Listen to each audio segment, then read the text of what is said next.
Un feliz sábado, hermano. Démosle gracias a Dios de nuevo porque estamos reunidos, ¿no? Creo que debe ser un gozo para cada uno de nosotros, los hijos de Dios que estamos en esta tierra, reunirnos en este día porque es un día muy especial. Es un día que Dios dejó para que nosotros pudiéramos adorarlo en espíritu y en verdad, y para que nosotros, entre nosotros mismos, podamos exhortarnos mutuamente, podamos compartir experiencia. Esa tiene que ser la experiencia del sábado. Tiene que ser un día de compartimiento, un día de reposo, un día de acercamiento a Dios y entre nosotros mismos. Eso es lo que Dios ha querido siempre, ¿verdad? En esta mañana agradecido también con mis hermanos que nos miran de otros lugares a través de los distintos medios, ¿verdad? Del YouTube, de la televisión internacional, de los canales de Holanda, allá en Estados Unidos y en distintos lugares. Estamos nosotros transmitiendo este mensaje de aquí de Granada, Nicaragua. Óigase bien, Granada, Nicaragua, en Centroamérica, en el continente americano, para aquellos que están en otros países lejanos, en otros continentes. Así que estamos invitados a continuar a estudiar el tema que hemos estado estudiando, o la serie que hemos estado desarrollando, que es la deidad, y hoy nos toca estudiar la segunda parte del tema de la Trinidad. Ya vimos la primera parte y vamos a ver la segunda parte. Así que roguémosle a Dios que podamos entender estas verdades que son tan importantes en este tiempo que estamos viviendo de tanta confusión espiritual en cuanto a lo que respecta a la doctrina falsa que están circundando en el mundo religioso, pero sobre todo en nuestra iglesia ha sido permeada por esas doctrinas. Así que vamos a orar para pedir la bendición divina. Gracias, Padre Celestial, en esta mañana, porque tus ojos, tu atención está puesta sobre tu remanente, sobre la niña de tus ojos, Señor. Tu pueblo es la niña de tus ojos y lo ha sido a lo largo de las edades y lo es en este tiempo final.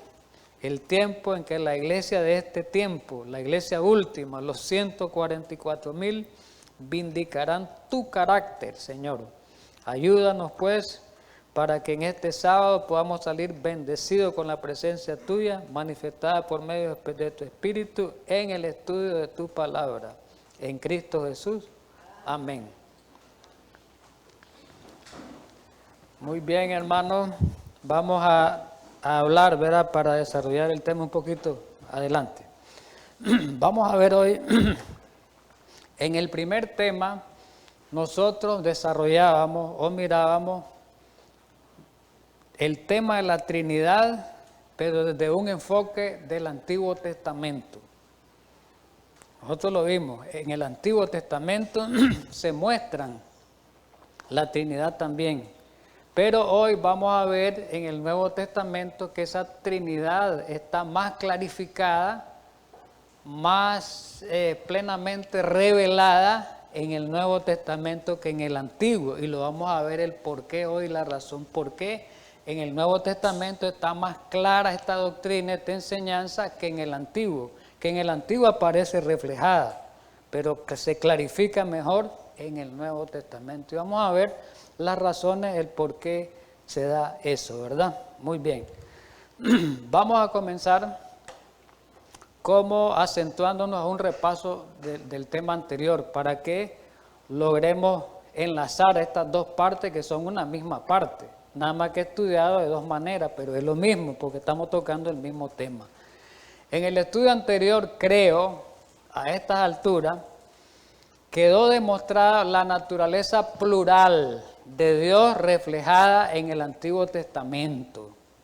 Nosotros miramos ya no un Dios unitario, conformado por una persona, sino miramos un Dios ya plural, en esa misma unidad, en esa unicidad que existe entre Dios, hay una pluralidad, que esa deidad está compuesta por más de una persona. Y así lo revelábamos en los textos del Antiguo Testamento. Nosotros, por ejemplo, mirábamos la terminología plural que se usaba en el Antiguo Testamento en muchos pasajes bíblicos, como por ejemplo en el tema de la creación del hombre. En Génesis 1:26, cuando dice, hagamos al hombre a nuestra imagen y a nuestra semejanza, hay un término plural. Ahí Dios muestra que hay una pluralidad dentro de esa deidad. Y hay otro hecho que no voy a ahondar tanto porque eso ya lo vimos. Otro hecho relevante puede ser, aplicando esa terminología plural, el incidente, digamos, que se presentó en la Torre de Babel. Ahí dice, cuando se da el problema de la rebelión en Babel, Dios dice, descendamos y confundamos las lenguas. Descendamos, no dice descenderé. Descendamos, hay una pluralidad. Ahí está hablando de más, que la deidad está conformada, Dios, por más de una persona. Pero también el tema del ángel de Jehová, o la presentación o la aparición del ángel de Jehová en el Antiguo Testamento, nos demuestra o nos demostró, porque ya lo estudiamos, que ese ángel de Jehová que se le presentó a Agar, que se le presentó a Abraham, que se le presentó a Manoah, que se le presentó a Moisés y a muchos otros, ese ángel de Jehová era Cristo Jesús. Quedó demostrado. Entonces, Cristo Jesús como segunda persona de la deidad. Pero después, en el libro de Isaías, nosotros mostramos 3 citas de la Biblia, donde quedaba demostrado que ahí aparecía un tercer miembro de la deidad, que era el Espíritu Santo. Muy bien. La encarnación sí vino a aclarar más este tema de la naturaleza plural de Dios dentro de la deidad.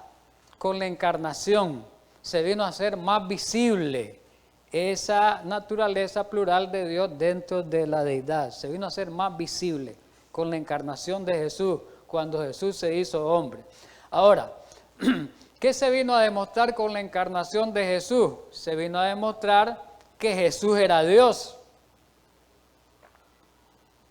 Uno, que Jesús era Dios y que la deidad incluía tanto al Padre como al Hijo. En la encarnación queda demostrada que la deidad está conformada, ¿verdad? Momentáneamente, ¿verdad?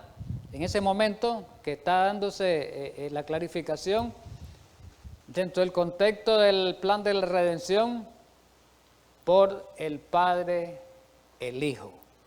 Aparece otro elemento claramente revelado dentro de la deidad, otro componente de la deidad, que era el Hijo Cristo Jesús. Entonces, hay muchos antitrinitarios, óigase bien, esto es importante, porque cuando usted tenga una discusión o un encuentro con un antitrinitario, esto es lo que le va a sacar, adventista. Hay otros antitrinitarios pues de otras religiones, ¿verdad?, que son unitarios, pero también le pueden sacar ese hecho también, que lo vamos a mencionar ahorita. Entonces, como muchos creen que la deidad está constituida por 2 seres divinos, Padre e Hijo, y ellos muestran un sinnúmero de pasajes, oiga bien esto, y se los van a mostrar a ustedes. Muchos pasajes, vamos a ver algunos rápidos, donde ellos muestran una fórmula binitaria. Binitaria quiere decir bi-2, una fórmula de 2 componentes de la deidad, 2 conformantes de la deidad. Y te dicen el Padre y el Hijo. Ahí no aparece el Espíritu Santo en esos pasajes bíblicos. Entonces no tiene por qué ser el Espíritu Santo una persona, porque dicen que el Espíritu Santo es una influencia, a veces dicen que el mismo Jesús, ya lo estudiamos eso. Entonces, solamente 2 seres divinos, y hay un sinnúmero de pasajes, y principalmente en las cartas de Pablo, principalmente en los capítulos primeros, en la parte de los saludos. Ahí Hay mucha mención de esa fórmula binitaria integrada por el Padre y el Hijo. Por ejemplo, en Romanos 1:7, vamos a leer algunos pasajes, 1 de Corintios 1:3, 2 de Corintios 1:2-3, Gálatas 1:3, Efesios 1. Cuando hablo 1 es el capítulo, pienso que me entienden. Efesios 1:2 y 3, Filipenses capítulo 1:2, Colosenses 1:3, ahí aparece descrito en la imagen, ¿verdad? En la pantalla. Y 1 Tesalonicenses 1:1. No sigo leyendo porque ahí lo tienen descrito. Vamos a mencionar unos 5 pasajes de eso, de los que están ahí. El resto, pues ustedes búsquenlo cómo leerlo, estudiarlo. Muy bien, por ejemplo, Romanos 1:7, ¿qué dice? A todos los que estáis en Roma, Pablo se dirige a la iglesia de Roma. A todos, es un saludo, este es un saludo. A todos los que estáis en Roma, amados de Dios, llamados a ser santos, gracias y paz a vosotros. Oiga bien, el saludo es de parte de quién. Aquí, el saludo es de parte de quién. Gracias y paz a vosotros, de Dios nuestro Padre y del Señor Jesucristo. Entonces dicen, ve, ahí no aparece el Espíritu Santo. Ahí la deidad está saludando. ¿Quién es la deidad? Dicen ellos, los antitrinitarios, el Padre y el Hijo, nada más dice. Y siguen mencionando, te pueden mencionar 30 versículos si quieres. Sí, solo estamos mencionando unos cuantos. 1 de Corintios, y uno dice, es verdad, es verdad. Y viene 1 de Corintios 1:3, dice, otro saludo de Pablo a la iglesia de Corinto. Gracias y paz de Dios nuestro Padre y el Señor Jesucristo. La deidad está saludando solo 2. ¿Cómo es eso? Seguimos estudiando. Y versículo 2 de Corintios, en la segunda carta, 1, del 2 al 3. Gracias y paz a vosotros de Dios nuestro Padre y el Señor Jesucristo. Lo menciona 2 veces. Bendito sea el Dios y Padre nuestro Señor Jesucristo, Padre de misericordia y de toda consolación. Siguen. Gálatas 1:13. Gracia y paz sean a vosotros de Dios el Padre y de nuestro Señor Jesucristo. 1 Timoteo 1:2. A Timoteo, verdadero hijo en la fe, gracia, misericordia y paz de Dios nuestro Padre y de Cristo Jesús nuestro Señor. Ahí terminamos los versículos. Entonces, ¿qué dicen ellos? Bueno, damos por asentado. Y hay más pasajes de que son 2. Ahí no aparece un tercer componente. Damos por asentado que son 2, ¿verdad? No aparece un tercer componente. Ve, Patrick, por favor, ella que vaya.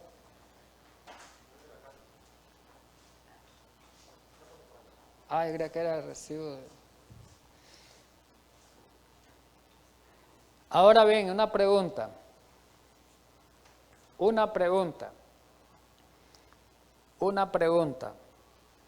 Viene una pregunta. Y ahí está planteada.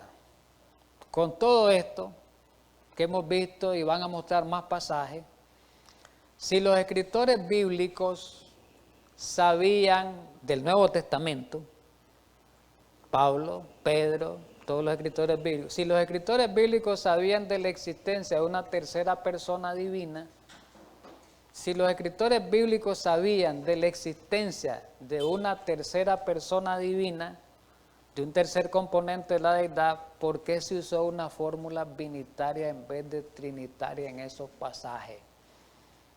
Pregunto de nuevo, si los escritores bíblicos, estamos hablando en el Nuevo Testamento, Pablo, Pedro, sabían de la existencia de una tercera persona de la deidad, ¿por qué en los saludos y en otros escritos aparecen solo 2, digamos, 2 componentes de la deidad, Padre e Hijo, en vez de 3? ¿Por qué?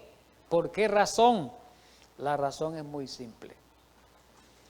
Los judíos, principalmente en los tiempos de Jesús, pero esa fue la tendencia, no entendían, oiga bien, los judíos no entendían la pluralidad que existía dentro de la deidad revelada en el Antiguo Testamento.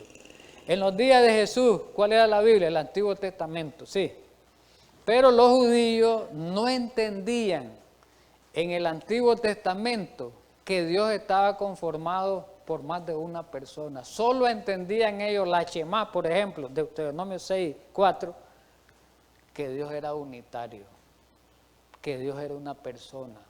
Y les voy a dar razón por qué es lo que ocurrió después. Ellos no entendían la pluralidad expresada en la unidad. Por eso fue que trataron de matar a Jesús. ¿Saben por qué fue que trataron de matar a Jesús? Porque Jesús se hacía igual a Dios. Dice, no, si solo hay uno, no pueden ser dos.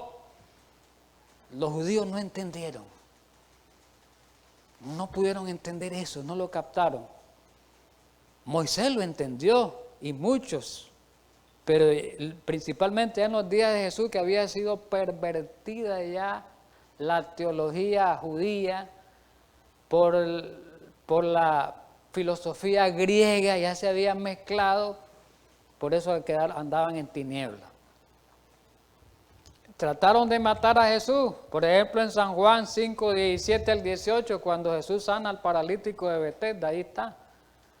Y después dice Jesús, lo acusan primero de violar el sábado, pero lo acusan doblemente cuando Jesús dijo, mi Padre trabaja hasta ahora y yo trabajo. Cuando Jesús dijo esas palabras, dice que procuraron matarle porque lo acusaron de blasfemo. Te acusamos de dos cosas, dice, porque violas el sábado y porque te haces igual a Dios, dice, que decís vos que sos hijos de Dios. Y eso no puede ser. Y hay otros, recordemos Juan 8:58, cuando Jesús les dijo, antes que Abraham fuese, yo soy. Eso también les causó, yo soy, que ya saben qué quería decir el yo soy. Yo soy Jehová. No, si solo hay uno, dice, hay uno nada más, no hay otro. Trataron de matar. Y hay varios pasajes que ya los vimos. Entonces, ¿cuál era la tarea que tenían los escritores bíblicos del Nuevo Testamento en ese momento? Hacerles creer, aclararles que ese que nació, que ese hijo del carpintero, era Dios. Era otro componente de la de Dios en carne. Dios en carne. Eso es lo que querían, esto es lo que trataban de comprender, clarificar la encarnación de Dios en Cristo, demostrando con eso que Cristo era Dios. Querían demostrarle que Cristo era Dios porque no lo entendían. Entonces no podían ellos, por eso en todas sus cartas Pablo y ellos están tratando de decirle, Cristo es Dios, Cristo es Dios, Cristo es Dios. Después es que hablan del Espíritu Santo y lo incorporan. ¿Cómo iban a meterle de lleno todo Cristo, el Espíritu Santo de un solo? No lo podían digerir la mente de los fariseos. ¿Cuándo lo iban a digerir eso? Y esto es lo que no entienden los antitrinitarios. Los antitrinitarios, hermano, mire, este es un punto importante que lo dominen. Los antitrinitarios te sacan y te dicen, solo dos son, pero vos les aclarás con esto, los dejás. Entonces, la encarnación fue importantísima porque vino a aclarar eso. Ahora, mostrando de esa manera que además de Dios el Padre, que era el integrante, la deidad, existía Dios el Hijo. Qué importante. Después va a aparecer la fórmula trinitaria, explicando, digamos, las actividades de Cristo después de la resurrección. Ya Cristo, aparece ya el Espíritu Santo como un representante de Cristo cuando Cristo se iba. Bueno, los dejo con el Espíritu Santo, que es la tercera persona de la deidad. Mire, todo va en orden. Todo va en orden.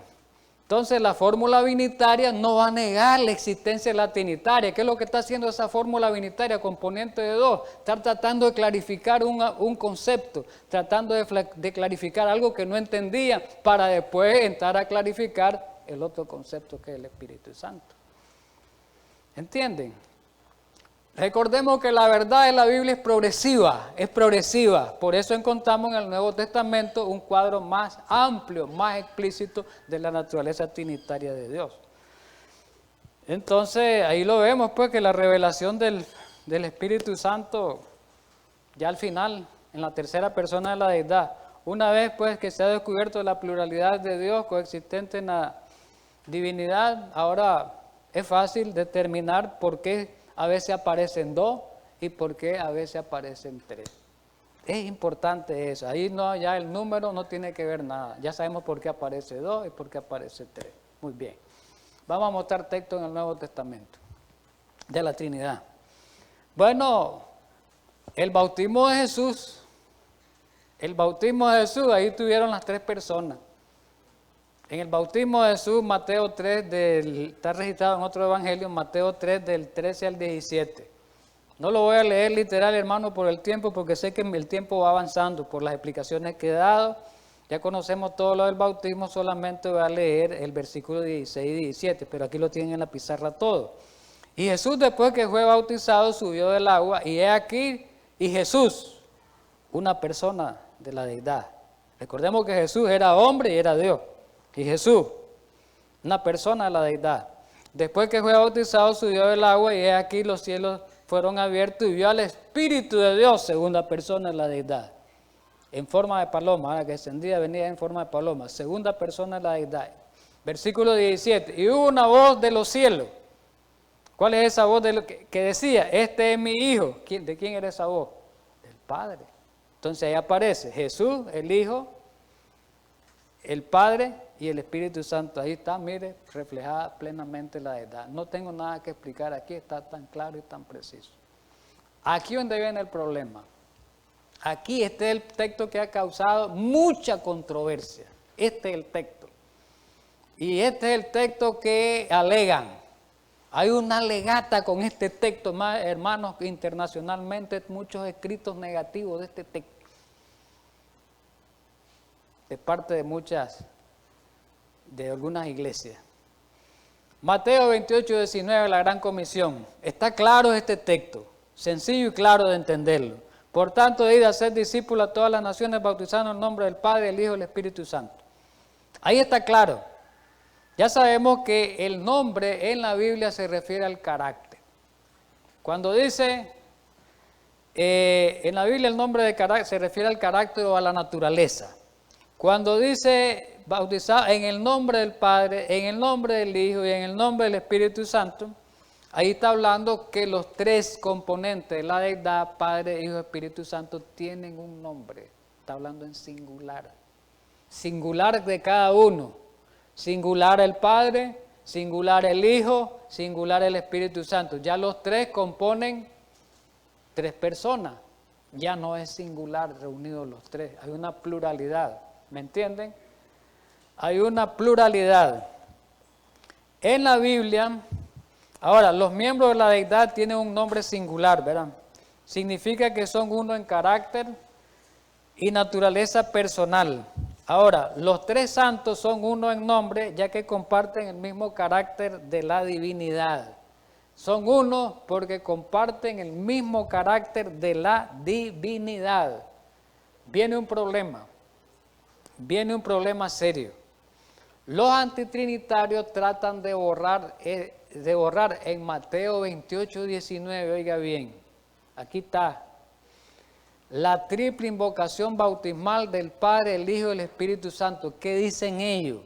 Ellos dicen que este texto no está escrito originalmente en griego, que fue escrito en hebreo. Y en él no se hace mención al triple nombre de Dios en la fórmula bautismal. Hacen referencia a ello a un inexistente Mateo original en hebreo. Voy a explicar esto, que le llaman el Evangelio hebreo de Chentou. Voy a explicarlo. Dicen ellos, los antitrinitarios, que tratan de desacreditar, de borrar no tanto la comisión, sino de borrar la triple invocación bautismal del Padre, el Hijo y el Espíritu Santo, de los 3. Dicen ellos, no, ese texto no fue escrito en hebreo. Recordemos que el Nuevo Testamento, hasta donde hemos estudiado y creído, fue escrito en griego todo, ¿verdad? Pero ellos dicen no, sacan una nueva. No, dice, el Evangelio de Mateo fue escrito en griego, dice. Y tienen sus bases, supuestamente sus bases, que vamos a mostrar algunas. Fue escrito en hebreo, dice. Y esa frase ahí, eso como está escrito ahí, no es en el original. Vamos y muestran cuál es el original según ellos. Pero hoy vamos a demostrarle lo que dicen ellos y lo contrario que es, lo que es la realidad. Un poquito rápido porque esto es avanzado. ojalá me dé tiempo. Voy a hacerlo compactado esto. Entonces, ¿y de dónde tienen ellos sus argumentos? Shem Tov. Ahora, quiero explicar quién fue ese Shem Tov. Shem Tov fue un rabino, oiga bien, judío, que existió en la Edad Media. Estamos hablando, después de la muerte de Jesús, mucho tiempo. Estamos hablando en el siglo XIV, por ahí, casi llegando a la Reforma. Existió en esos tiempos. Este señor, con un afán de atacar la deidad, era antitrinitario, era unitario de atacar la deidad, investigó, no sé qué es lo que hizo, malversó, investigó, no sé qué, los escritos, manipuló mal las cosas, y se fue a la historia, y fue a hacer uso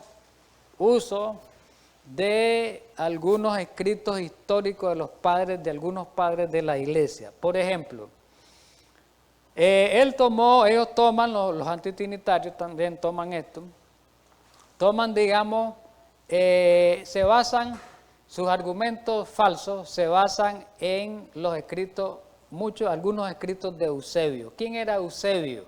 Era un padre de la iglesia que existió en el siglo IV. Y se le considera a Eusebio, este dato es importante, hermano, no nos aburramos con esto, y se le considera a Eusebio como el padre de la historia de la iglesia. Y Eusebio, es verdad, citó 18 veces antes del concilio de Nicea, en el año 325, antes de esa fecha, él es verdad, usó. ¿Qué es lo que ocurrió en el concilio de Nicea? Fue que se dio, Constantino convocó para clarificar o demostrar la Trinidad, supuestamente, ¿verdad? Que estaba siendo atacada por el arrianismo. Entonces, ahí había un conflicto doctrinal entre el arrianismo y el cristianismo a través del trinitarismo. Decían Arrio decía que existía solo un ser en la deidad y los otros decían que existían 3 seres. Pues no quiero entrar en detalle porque hay muchas cosas que se hablaron en ese concilio. No quiero entrar en detalle.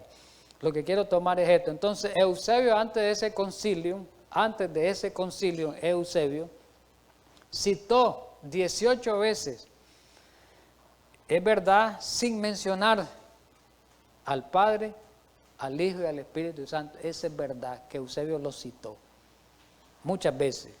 Pero después del concilio, y en el concilio ya Eusebio no lo citó.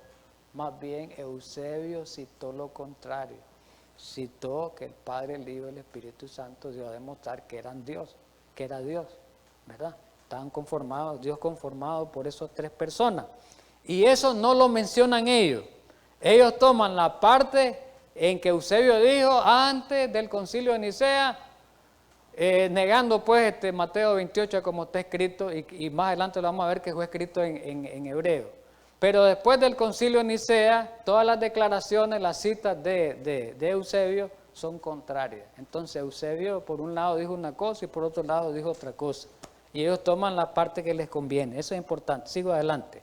¿De dónde tomó Eusebio esa información? Sí, Eusebio existió en el siglo IV. ¿Sabe dónde la tomó? De otro padre de la iglesia, que se llamaba Papías, allá por el año 140 en el siglo II. ¿Y qué dijo este Papías? Mateo escribió ciertamente los oráculos divinos en lengua hebrea, dijo Papías. Entonces inmediatamente Eusebio lo tomó. ¿Qué más? Pero después Eusebio vuelve a tomar un escrito de Irineo, que fue otro padre de la iglesia, ahí como por el siglo II, al comienzo del siglo III, por ahí existió en el siglo II Irineo, y Eusebio escribe en ese libro, Historia de la Eclesiástica de la Iglesia, allí, que estamos citando. El anterior era Historia Eclesiástica de la Iglesia, página 39, tomo 3, y en esta Historia Eclesiástica de la Iglesia, volumen 8. Dice ahí, Mateo dio a luz, citando a Irineo, Mateo dio a luz entre los hombres un evangelio escrito en lengua de esto. ¿En lengua de qué? De hebrea. Entonces, estos toman esos textos, dice, aquí está la historia lo demuestra, que el evangelio de San Mateo fue escrito en hebreo, dice. Entonces toman todas estas bases, ¿verdad? Se basan en estas declaraciones y afirmaciones, y entonces dicen ellos, llegan a la conclusión de que el Evangelio de Mateo fue escrito originalmente en hebreo con todo esto, y se sacan más argumentos de Jerónimo, de Orígenes y de otros padres de la iglesia, ¿verdad? Muy bien. ¿Saben cuál es, dicen ellos, los antitrinitarios, la forma del texto original en hebreo de Mateo 28 y 19? Se los voy a escribir aquí, se los voy a poner aquí. Debe decir así como está ahí en la imagen. Por tanto, id y hacer discípulos a todas las naciones en mi nombre. Hasta ahí llega el versículo. Hasta ahí llega el versículo según ellos en hebreo. Hasta ahí llega. No tiene que ver nada del Padre, no tiene que ver nada del Hijo, no tiene que ver el Espíritu Santo. Esa es una falsedad. Lo vamos a demostrar. ¿Por qué? Porque ahora vamos a demostrar los testimonios que contradicen esos testimonios y testimonios históricos también, con la historia misma. Miremos, después con la Biblia. Hay pudiéramos llamarle, hay un manual. Oiga bien, hubo un manual que todavía está descrito, que se llamaba la Didaché, se escribe yo Didaché, ¿verdad? Esa era una obra literaria de la época de la iglesia primitiva. Ahora, ese manual más o menos se escribió ahí por el tiempo de los apóstoles. Oiga bien, este argumento, este testimonio, se escribió en el tiempo de los apóstoles. Ahí por el año, aquí lo menciona, aquí está la fuente histórica, ahí por el año 70 o un poco antes de la destrucción, ¿verdad? El año 70 que fue la destrucción de Jerusalén, y que fue escrito por varios autores, que a ellos le llamaban los didaquistas. ¿Y qué decía este manual? ¿Sabe cómo se le llamaba a este manual? Se le llamaba la enseñanza de los 12 apóstoles. Ellos lo conocieron los apóstoles, esto. Lo conocieron los apóstoles. Esto es importante y esto se ha manejado en el mundo. La Iglesia Católica sabe qué cosa es la Didaché. Los evangélicos saben, los estudiosos eruditos saben qué cosa es la Didaché. Saben qué cosa es. Es un manuscrito el más antiguo, más que cualquiera de los padres de la iglesia, está mucho antes de los días de Jesús. O sea que tiene mucho crédito.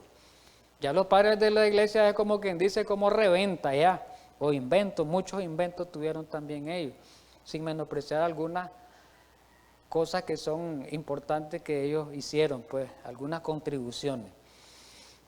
Pero este documento, dice, realmente fue muy importante, ya que tuvo una amplia circulación en la iglesia en los primeros siglos. ¿Y de qué consistía esto? Era un manual de reglas, de disciplina, de reglas de la iglesia. Ese era un manual. Y aquí dice que es un excelente testimonio del pensamiento de la iglesia primitiva. ¿Y qué dice en el Didaché, en el 7.1? O sea, la parte, le pudiéramos decir, no sé si es el párrafo 7, 1, el inciso 7, llamémosle, el inciso 7, 7.1 lo escribe, inciso 7. Ahí dice, en ese manual que estaba en los días de los apóstoles y que fue creíble, los padres de la iglesia, este manual le dieron crédito. Dice ahí, acerca del bautismo, porque era un manual de reglas, acerca del bautismo, dice cómo bautizaran. Bautizad de esta manera, dichas con anterioridad todas estas palabras. Bautizad en el nombre del Padre, y del Hijo y del Espíritu Santo en agua viva. Estamos hablando en los días de los apóstoles. Entonces, si no hubiera existido esa pluralidad dentro de la deidad, reconocido el Padre, el Hijo, el Espíritu Santo, no estuvieran mencionando esto. Entonces los apóstoles inmediatamente hubieran dicho, ese material no sirve. Porque fue en los días de ellos que se escribió. Y ese material no hubiera servido. Y fue ampliamente circulado por todo el mundo religioso de ese entonces. Después hay otro testimonio de Policarpo de Esmirna, de la iglesia de Esmirna. Policarpo vivió en el año 70, miren, estaban los apóstoles vivos, Juan estaba vivo porque fue discípulo. Policarpo fue discípulo, dice la tradición, pues Juan el Bautista, la historia lo dice. Y lo dicen muchos padres de la iglesia, aquí los vamos a mencionar. Policarpo fue discípulo de Juan. Y este Policarpo, dice que tanto Irineo como Tertuliano y Jerónimo, que fueron padres de la iglesia, registran que Policarpo había sido discípulo de Juan el apóstol. Los mismos padres de la iglesia dicen que Policarpo fue discípulo de Juan. Y dice ahí no voy a leer literal, Ireneo, que fue otro padre de la iglesia, Irineo más bien fue alumno de Policarpo. Oiga bien este detalle. Juan, el discípulo amado, fue maestro de Policarpo, padre de la iglesia, los primeros. Policarpo fue maestro de Irineo. Y Irineo dice de su maestro, de Policarpo, oiga lo que dice aquí, recuerdo, dice, el lugar donde el bienaventurado Policarpo se sentaba para dirigir su palabra cuando le daba clase, cómo entraba en materia y cómo terminaban sus instrucciones, su género de vida, lo recuerdo, la forma de su cuerpo la recuerdo, las pláticas que dirigía a la muchedumbre, las recuerdo, dice. Cómo contaba su trato con Juan, Policarpo, cómo contaba su trato, su relación con Juan, el discípulo amado, y con los demás que habían visto al Señor. ¿Quiénes eran los discípulos? Y cómo recordaban las palabras de ellos, dice Policarpo. ¿Ve? ¿Qué les parece eso? Y este Policarpo escribe, de él se escribió un libro, un folleto, un libro, un escrito, un manuscrito más bien, que se llama El Martirio de Policarpo. Y ahí en ese Martirio de Policarpo, miren lo que dice. Ahí está la fuente. A él, Jesucristo, sea gloria con el Padre y el Espíritu Santo por los siglos de los siglos. Policarpo, esas palabras a él. En los días de Policarpo, mire, está mencionando a los tres integrantes de la deidad. Y otra cita ahí mismo, en ese manuscrito, caminando conforme al Evangelio en la palabra de Jesucristo, con la gloria de Dios, el Padre, el Hijo y el Espíritu Santo. ¿Qué tal les parece? Pero vamos al tiempo moderno ahora. Vámonos ahorita al modernismo. Y vamos a ver que ya mencionamos a este personaje. Uno de los eruditos más grandes que ha habido en la lengua, uno de los gramáticos más grandes en la lengua, ya murió en el 2007. Han habido varios, los mencionamos, más grandes en la lengua y los últimos que quedaban en la lengua griega, era gramático griego, en la escritura griega, experto. A este señor Bruce Metzger.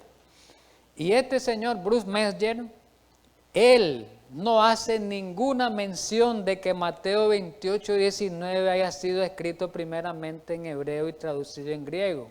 Hay una obra, que ahí aparece el libro, que en inglés, que se llama el comentario textual, dice, del Nuevo Testamento. Y ahí él hace el comentario textual del todo el Nuevo Testamento, y ahí aparece Mateo 28:19, originalmente escrito en griego y no en hebreo. Por lo tanto, Mateo 28:19, como lo conocemos en la fórmula bautismal, es verdadero. Pero vamos con Elena White, la profeta de los últimos días. Ella, en un manuscrito 92 de 1901, dice ella, comentando ese pasaje, mire lo que dice: el Padre, el Hijo y el Espíritu Santo, los tres santos dignatarios del cielo, han declarado que darán poder al hombre para que venza a las potestades de las tinieblas. Se prometen todos los recursos del cielo a los que mediante sus votos bautismales han hecho un pacto con Dios. Ella lo aprueba. Ella comenta ese pasaje específicamente. Dice, me está diciendo Elena White que es válido. ¿Estamos claros? Pero ¿qué dicen los antitrinitarios ahora? Los antitrinitarios adventistas. ¿Qué le dicen ellos? No, es que Dios no le reveló a Elena White ese pasaje. No le mostró a su profeta. Eso le pasó, dice, como a Miller. Como a Miller, dice. A la profeta no le dio esa revelación, dice, esa le iba a revelar en el tiempo final, dice. Porque recordemos, dicen ellos, que a medida que que avanzar el tiempo, dicen, en las escenas finales de la historia de esta tierra, Dios iba a revelar mucha luz, y te sacan muchas citas. Dios iba a revelar luz, dice, y la luz iba a ser progresiva con respecto al tiempo. Entonces a Elena White se le ocultó eso como a Miller, la fecha de 1844. Ese es el argumento que dan tonto, sin base. Pero hay muchos pasajes en el Nuevo Testamento que mencionan a los tres, Padre, Hijo, Espíritu Santo. Vamos a mencionar algunos rápido. Por lo menos en Romanos 15:30 no aparece, solo estoy dando unas frases las más importantes en cada pasaje, pero vamos a mencionar unos tres pasajes de estos. Romanos 15:30, ahí hay un pedido en el nombre de Jesús y por el amor del Espíritu Santo de unirse a Pablo para rogar a Dios. Aparecen los tres, Jesús, el Espíritu Santo y Dios, que es el Padre. En 1 Corintios 12, en el contexto de los dones espirituales, ahí habla del 4 al 6, de la universidad en la diversidad de dones, dice, de un mismo espíritu. Recuerden, ministerios del mismo Señor, ahí Señor es Jesús, Yahvé, el Curio, el Adonai en hebreo, el Yahvé, el Jehová, y aparece el Dios mismo, que es el Padre. Ahí están los tres, el Espíritu, el Señor, que es Jehová Jesús, y Dios el Padre. En 2 Corintios 1, del 21 al 22, Dios es el que nos fortifica en Cristo, uno, persona de la deidad, y nos sella con su Espíritu, segunda persona de la deidad. Y el primero que aparecía, era Dios. Dios, Cristo y el Espíritu. Están tres componentes de la deidad. 2 Corintios 13, del 13 al 14, está invocando sobre los creyentes, dice, la invocación sobre los creyentes de la gracia de Cristo, en el amor de Dios y la comunión del Espíritu. Ahí están los tres, Jesucristo, Dios y el Espíritu. Si miramos en Efesios 18, dice, por Cristo un componente, tenemos el acceso al Padre, dos componentes, a través del mismo Espíritu, tres componentes de la deidad. Efesios 4, del 4 al 6, que abre la unidad en el Espíritu, y ahí aparece un cuerpo, un espíritu, como fuiste llamado, en una misma, un Señor, una fe, un bautismo, un Dios, un Padre de todas. Ahí aparecen los tres, ¿verdad? En 2 Tesalonicenses 2:13 dice, los creyentes son amados del Señor, elegidos de Dios y santificados por el Espíritu. Ahí aparecen también los tres. Hebreos 9:14 también aparecen. Pero voy a leer 1 de Pedro 1:2, elegido por la presciencia, que lo vamos a leer este pasaje, del Padre, uno, Padre, en la santificación del Espíritu, dos, para ser rociado por la sangre de Cristo, tres componentes. Otro es Juan 20:21, oremos en el Espíritu Santo, un componente, en el amor dentro del amor de Dios, y después la misericordia de Cristo, tercer componente. Y el Apocalipsis, que lo hemos estudiado estos pasajes bien, en el saludo que hace Juan a las iglesias, ahí menciona al que es el que era y ha de venir, que es el Padre. Lo estudiamos bien ese pasaje, los 7 espíritus, 7 es un símbolo de plenitud, representa el Espíritu Santo, y Jesucristo el testigo fiel, a los tres. Vamos a leer pasajes ya literales. Segunda, vamos a tomar 2 Corintios 13, del 13 al 14, dice, todos los santos os saludan, es un saludo. La gracia del Señor Jesucristo, uno, el amor de Dios, segundo, que es el Padre, y la comunión del Espíritu Santo sean con todos vosotros, amén. Esta es una fórmula trinitaria, es un modelo trinitario. Todos estos son modelos trinitarios, lo que estuve leyendo, porque aparecen los tres. Miramos los modelos binitarios, que aparecían dos, pero estos son modelos trinitarios. Vamos a otro, 1 de Pedro 1, del 1 al 2, Pedro, apóstol de Jesucristo, a los expatriados de la dispersión en el Ponto, y menciona los otros lugares, ahí me interesa el 2, elegido según la presciencia, ya un poquito leemos, de Dios Padre en santificación del Espíritu para obedecer y ser rociado con la sangre de Jesucristo. Gracia y paz, o sea, multiplicada. Aparecen los tres, ahí están a colores, miren, los tres, Dios el Padre, el Espíritu Santo y Jesús. Y el último pasaje que vamos a ver es Judas 20:21, donde aparece, dice, pero vosotros, amados, edificados sobre vuestra santísima fe, orando en el Espíritu Santo, una persona, al conservado en el amor de Dios. El amor de Dios ahí es el Padre, porque menciona a Jesucristo, esperando la misericordia de nuestro Señor Jesucristo para vida eterna. Están los tres componentes de la deidad. Ahora vamos para terminar, los últimos minutos, algunas citas de Elena White. Algunas. Yo tengo como 9, no sé si las podamos leer. Algunas. Donde ella dice claramente que la deidad está compuesta por 3 componentes, que son el Padre, el Hijo y el Espíritu Santo. Pero los antitrinitarios dan unos argumentos ahí tontos, la malinterpretan, o dice fueron traveseadas esas citas, fueron pervertidas, fueron cambiadas, un sinnúmero de argumentos que no tienen validez ni apoyo. Bien, vamos a ver un consejo sobre salud, página 219. La divinidad se conmovió de piedad por la humanidad y, dice ella, el Padre, el Hijo y el Espíritu Santo se dieron a sí mismos a la hora de formar un plan de redención. ¿Qué les parece? ¿Estamos bien hasta ahí? 3, aparecen los 3. Otro, la eterna deidad, oiga bien, ¿quién es la eterna deidad? Oiga bien, el Padre, el Hijo y el Espíritu Santo. Ahí está claro, la eterna deidad. ¿Qué quiere decir? El eterno Dios, aquella frase que dice, oh Israel, Jehová uno es. Como quien dice, la deidad una es. Y aquí dice ella que la deidad una es, porque dice la eterna deidad. ¿Cuál es esa deidad? De Deuteronomio 6:4. Padre, Hijo y Espíritu Santo están involucrados, dice, en acción requerida para dar seguridad al instrumento humano. Otro, ese era Alza tus ojos, una matutina, página 148. Siguiendo en Alza tus ojos en la página 171, cuando el cristiano toma, aquí vamos al bautismo.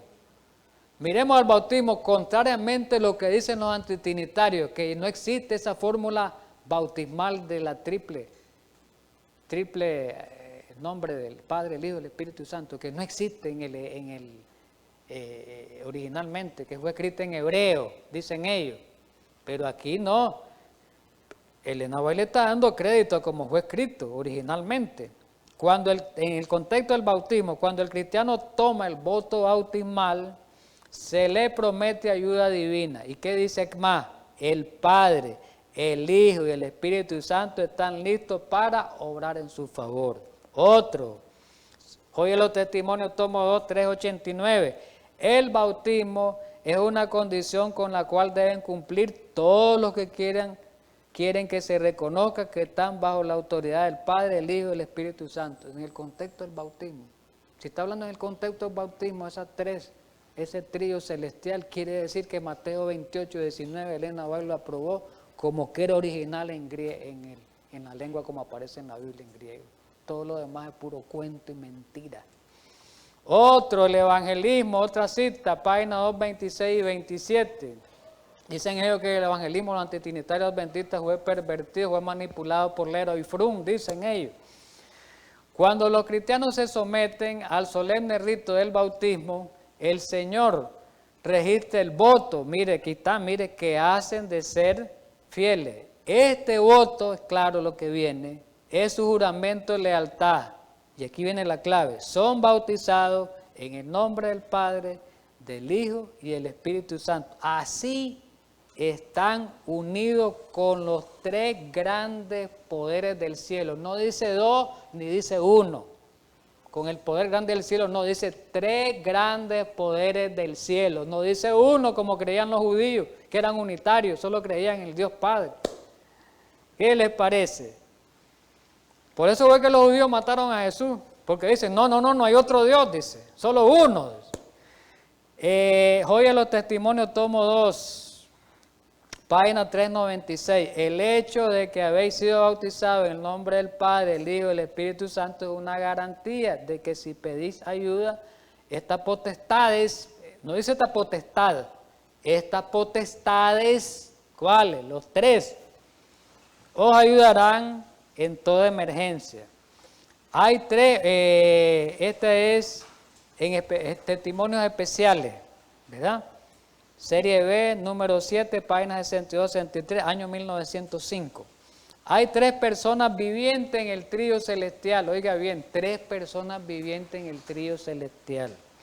En el nombre de estos 3 grandes poderes, el Padre, el Hijo y el Espíritu Santo, son bautizados los que reciben a Cristo mediante la fe. Ya vamos a ir terminando. Ya vemos como 11 creo que tenía, no recordaba tanto, como 10, 11. Debemos cooperar en testimonios especiales también. Ahí está la página, Serie B 1905. Debemos cooperar con los 3 poderes más elevados del cielo. ¿Cuáles son? El Padre, el Hijo y el Espíritu Santo. Voy a seguir leyendo otra cita. Comentario bíblico en los lugares celestiales, página 61. Aparece en Comentario Bíblico Adventista, la página 1075, tomo 6, que está hablando del contexto del bautismo. Allí. El Padre, el Hijo y el Espíritu Santo están empeñados en cooperar con los instrumentos humanos santificados, hermano. Somos bautizados en el nombre del Padre, exaltar a Jesús, 103 matutinas, en el nombre del Padre, el Hijo y el Espíritu Santo. Y la última, hijos e hijas de Dios, 353, montones de citas hay. Cuando os entreguéis a Cristo, hacéis una promesa ante la presencia del Padre, el Hijo y el Espíritu Santo. Los 3 grandes ¿qué? Las 3 grandes ¿qué? Personalidades dignatarios del cielo. Así que, mi querido hermano, ahí terminamos el tema. No hay por dónde registrar esto. El que ya no quiere entender con lo que se ha estudiado, pues déjelo. Sacúdase sus pies y déjelo, pues que él mire. ¿Para qué discusión? Aquí están todos los argumentos claros y precisos en estos 2 estudios, tanto en el Antiguo como en el Nuevo Testamento, acerca del tema de la Trinidad, acerca del tema de la pluralidad de Dios en la unicidad, en la unidad. Así que, mi querido hermano, pues, tengamos un feliz sábado y que Dios nos ayude a seguir estudiando estos temas y desarrollando, porque esta doctrina es una de las más atacadas ahorita y ha causado mucha confusión dentro del círculo adventista. Y es atacada también por los unitarios evangélicos. Uno de los grupos unitarios evangélicos que la atacan bastante bien son los apostólicos. Eso creen solo en un Dios. Jesús solo, dicen que. Vamos a terminar pues orando y gracias a Dios por haber estudiado esto. Gracias, Padre Celestial, por habernos ayudado a estudiar tu santa palabra en esta mañana. Permite que el Espíritu Santo haga ese trabajo y esa obra especial en cada uno de los corazones. En Cristo Jesús. Amén.